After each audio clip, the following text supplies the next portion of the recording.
What's going on YouTube? So today I'm going to showcase a 1-bar Oakensoul build for the Bow Nightblade, updated for the Scribes of Fate DLC patch. This build is capable of pulling over 85k on the parse dummy, and is a solid build for group content. As a quick reminder, please use these builds as a baseline, as there are many viable gear sets and skills in the game to customize to your preference or situation. Anyways, with that being said, here we go. So starting off in the character sheet, I have 64 points in a stamina, and I'm running the Thief Mundus.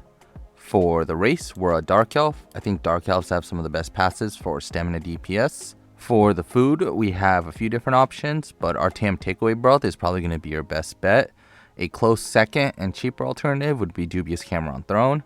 And lastly, if you're parsing or don't need the health, Lava Foot Soup and Salt Rice is always the go-to. For the potions, because we're running Oakensoul, we don't need to run Essence of Weapon Power, but instead we can just run Tri-Stat Potions, which can act as a pseudo heal and also give us resources for all three pools if we need them. For CP, for the blue tree, we're going to be running Exploiter, Master at Arms, Deadly Aim, and Wrathful Strikes.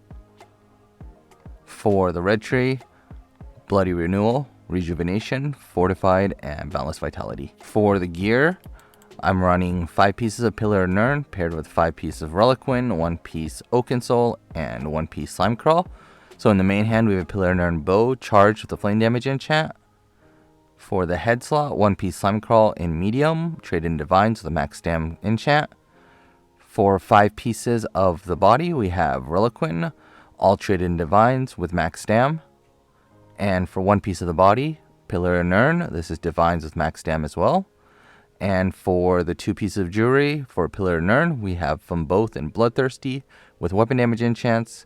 And lastly, the Oakensoul Ring, which is Bloodthirsty with a weapon damage enchant as well. So for the skills, we're going to be running Merciless Resolve. This is the Magmorph because it does more damage. Lethal Arrow as our spammable. Crippling Grasp, a decent dot, and also gives us a little bit of ultimate through our siphoning passive. Poison Injection, this is here as a good dot, and on top of that, it is a execute as well. Endless Hail, really strong dot.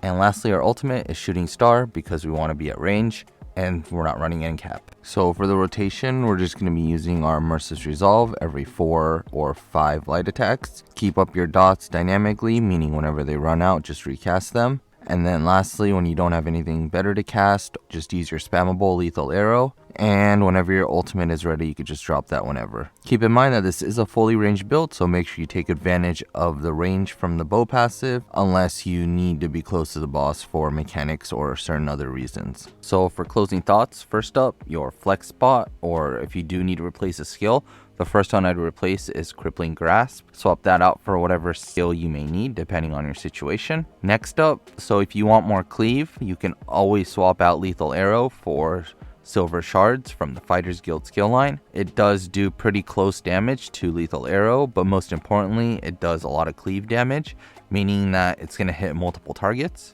As far as gear options are concerned, you can run a couple different sets. Here's a list of sets that I'd recommend. So Coral Riptide, Sororia, Back Alley Gourmand, Whirl of Depths, Briarheart, Venomous Smite are all good options.